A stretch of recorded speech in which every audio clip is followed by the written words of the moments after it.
Bismillahirrahmanirrahim. Assalamualaikum warahmatullahi wabarakatuh. Alhamdulillahirabbil alamin wa bihi nasta'inu ala umuri dunya waddin wassalatu wassalamu ala asyrafil mursalin sayyidina maulana Muhammadin wa ala alihi wa ashabihi ajmain. Amma ba'du. Ma'asyiral muslimin sidang jamaah zuhur rahimakumullah, puji syukur kehadirat Allah Subhanahu wa taala. Tempat kita semua berlindung bergantung kepada Allah dalam menghadapi persoalan-persoalan dunia. Kita semua berlindung bergantung kepada Allah dalam pemaknaan, penafsiran, pengamalan ajaran-ajaran agama. Salawat dan salam semoga tetap terlimpah kepada baginda kekasih teladan kita Rasulullah Muhammad sallallahu alaihi wasallam.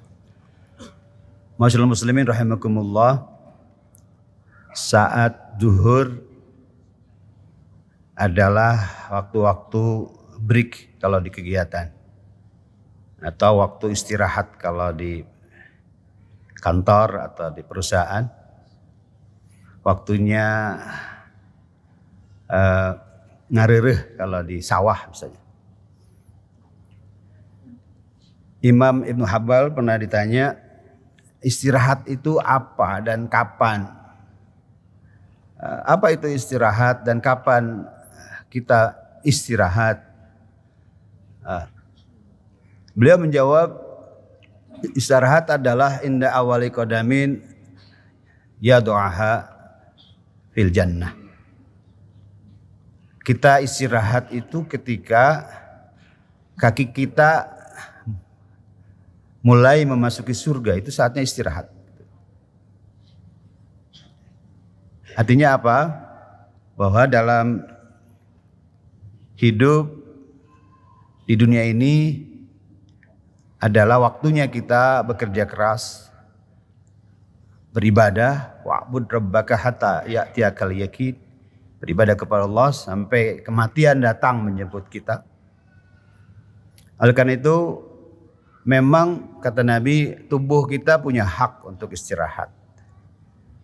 Batin kita juga perlu istirahat. Tetapi perkataan Ibnu Hambal tadi menjadi pengingat untuk kita bahwa di dunia ini saatnya kita bekerja keras. Di sela-sela rehat, istirahat, break kita hari ini, tentu selain kita meregangkan otot, kita layak untuk merenungi perjalanan waktu kita hari ini. Karena boleh jadi pada paruh perjalanan kita dari pagi sampai zuhur ini, kita terjebak, terlena pada hal-hal yang kurang bermanfaat, tidak bermakna bagi kehidupan kita di dunia pun bagi keabadian kita nanti di akhirat. Imam Al-Ghazali pernah mengutip satu hadis bahwa min alamati i'radillahi anil abdi istighaluhu ma la ya'ni bima la ya'ni. Ciri Allah meninggalkan kita adalah ketika kita sibuk dengan hal-hal yang tidak bermanfaat. Oleh karena itu waktu break istirahat ngarireh di setiap duhur, selain mungkin kita makan siang, kita beristirahat, tidak boleh luput dari perenungan, refleksi pemikiran kita tentang perjalanan waktu, perjalanan hari, termasuk aktivitas kita dari pagi, dari bangun sampai hari ini. Kalau masih ada hal yang kurang bermakna, maka masih ada waktu kita untuk melengkapinya, menggenapkannya dengan hal-hal yang bermanfaat. Rasulullah pernah ditanya, siapakah muslim mukmin yang paling cerdas ya Rasulullah? Mukmin al-aqyasu yang paling cerdas itu siapa? Adalah mereka yang paling mengingat kematian dan mempersiapkan kematian. Kita memang disuruh untuk i'mal li dunyaka ka'annaka ta'ishu abada wa'mal li akhiratika ka'annaka tamutu ghada. Beramallah, berbuatlah untuk duniamu seakan-akan kau akan hidup selamanya, tapi berbuatlah terbaik untuk akhiratmu seakan-akan kau akan mati besok. Oleh karena itu keseimbangan itu perlu kita lakukan. Jangan terlena oleh hal-hal yang tidak bermanfaat. Sekali kita terjebak pada hal-hal yang tidak bermanfaat, itu artinya Allah sedang meninggalkan kita. Hari ini boleh jadi banyak aktivitas yang mengganggu konsentrasi pemikiran, energi pemikiran kita. Anak-anak muda sibuk main game misalnya. Harusnya belajar, membaca buku, beribadah. Hampir waktunya habis untuk main game. Ibu-ibu nonton drama Korea drakor karena sudah berseri sehingga tidak mau ketinggalan. Oleh karena itu di saat istirahat, setiap saat kita harus merenungkan itu semua. Ada sebuah pepatah orang tua mengatakan, hidup sejatinya bukanlah perjalanan mengukur jarak. Mungkin kita sudah membuat status, kita sudah ke Al-Jabar, kita sudah ke Mekah, ke Madinah, kita sudah ke banyak tempat. Hidup bukan aktivitas status mengukur jarak. Kita sudah ke sini, sudah usia ke sini. Sejatinya hidup adalah aktivitas mengukir jejak. Kita sudah membuat jejak apa hari ini dalam hidup usia sampai usia kita hari ini? Jejak apa yang bisa kita torehkan? Jejak yang membawa kebanggaan, kemanfaatan, keabadian. Seandainya kita belum mengukir jejak, hidup kita tidak bermakna apa-apa. Ada sebuah ilustrasi yang Allah gambarkan dalam Al-Munafiqun ayat 10. Wanfiqu mimma razaqnakum min qabli ayyatiya ahadakumul maut fa yaqula rabbi laula akhartani ila ajalin qarib fa asaddaq wa akun minas shalihin.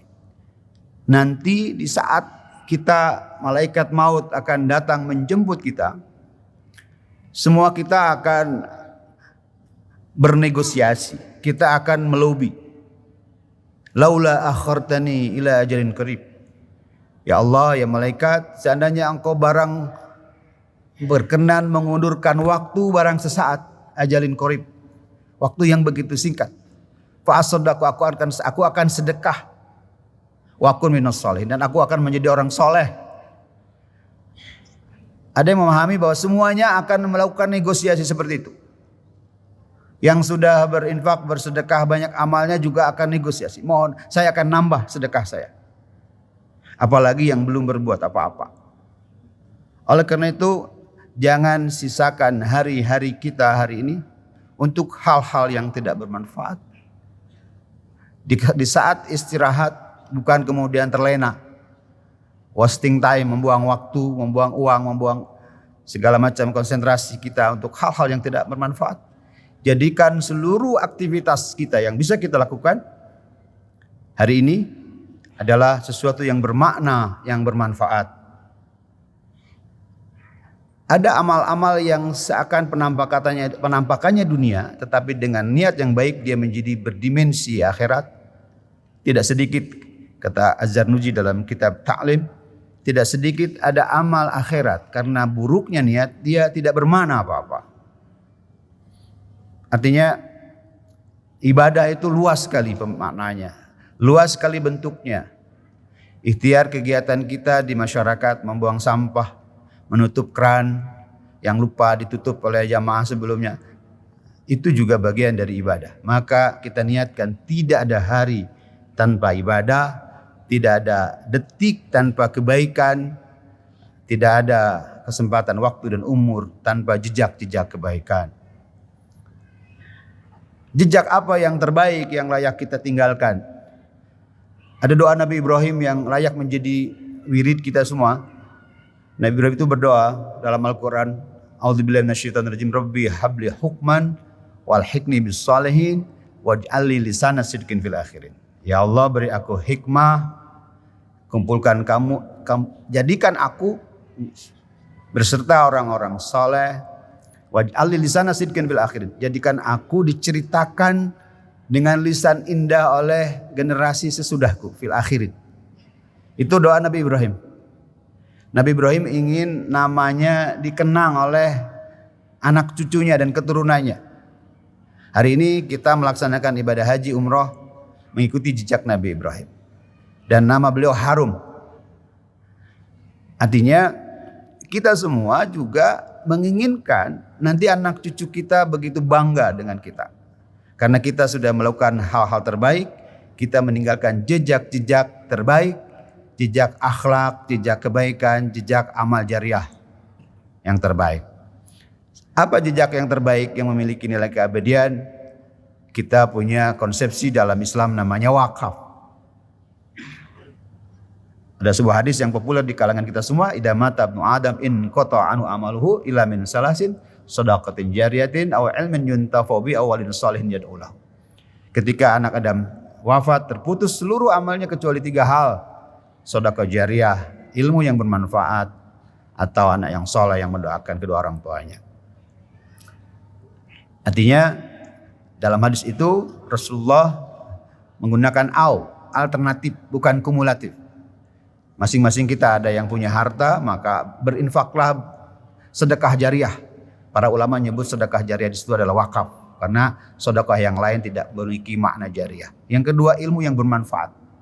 Kalau orang yang punya ilmu, ya jadikan ilmu dirinya menjadi inventor, penemu hal-hal yang bermanfaat, atau kita didik anak-anak kita menjadi anak soleh.